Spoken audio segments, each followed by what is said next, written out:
Now, there's always something going on in the royal household, and this week has been no different. But who better to break down the stories than royal biographer Angela Levin? So, Angela, you're here to give me a rundown. So, talk to me. What has been going on in the royal household? Well, before I just do that, I want to say that absolutely extraordinary. We don't need to feel sorry for them at all, because a magazine called investing.com, and it does how much the royals are worth, say that Harry is worth $40 million and Meghan is worth $60 million.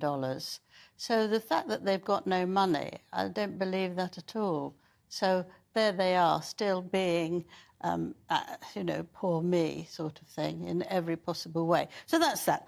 So I think the tide has turned on them, actually. I think a lot of celebrities don't really want to build any relationship with them because they've got Catherine and William coming over to New York. And actually, they're the ones who are going to win the race, however hard Meghan tries to smash Catherine down. They're going to win because of their position and, of course, their manner. And it just shows you that actually being quiet and dignified will win in the end. What's interesting to me is that the royal family as well are now taking action. It was one thing when the Queen Elizabeth was there and the then Prince Charles didn't want to upset her and, her grandson and all that. But now she's not and he's in charge. They didn't say, please come to Balmoral and help us with this 1 year thinking about Queen Elizabeth. It's 1 year that since she's died on September the 7th, I think. And so that makes it sort of that they're not part of the family anymore. There's not a big meeting or a celebration or anything in church or anything like that. It's just he's going to be quiet in Balmoral and the family are going to visit him. He doesn't want them to visit him and upset them because they think just about them. They'd come in, they'd have a huge argument about what they haven't had and the money they haven't had and the attention they haven't had. So they don't need that. And as for Meghan's birthday yesterday, and they didn't get anything that was part into the normal current of the day from the royal family to wish them a happy birthday. The answer was that they don't do that to non-working royals, but they did it last year and they did it the year before. But they didn't actually talk about, wish Camilla a happy birthday. So that's all gone.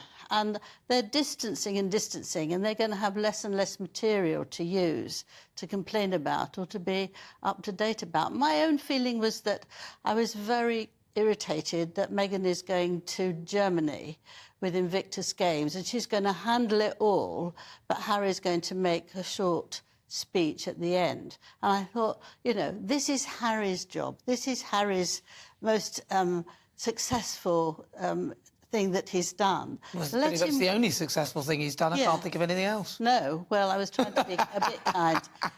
That he could go and he should be the centre of attention, but she'll take it over. And you think, well, when their relationship is so odd, as we saw on that phone call, which was extraordinary to the extreme, but they both didn't look at each other. Well, he glanced at her twice. She didn't look at him once. What does that mean? It's just unfair that she's got to be there. Why won't she let him do it? It's like a little boy. You won't let him go out on his own in case he gets run over. But he should be there to do it. And that's a very big shame as well. And I think the whole thing is really unhappy and miserable. Are they on their own? Are they not? For her birthday, she went out with girlfriends to see Barbie. Harry was left at home. The day before, they went out with the husband of a friend of hers. Well, I suppose he probably didn't want to watch Barbie because it was sort of, he was probably Ken in it, isn't he? No, but if you want to build the relationship on a birthday and you care about birthdays, you can always go any day of the week with the girlfriends, can't you? If they're trying to make amends and build up their relationship, it would be nice if they went on their own, but they didn't. So I think it's a disaster. We're on the downward slide now, very much so. And I just hope that when Meghan and he do break up, which they will do fairly shortly, that she doesn't get nasty. Well, that'd be interesting, wouldn't it? Women get nasty. We never get nasty on a breakup.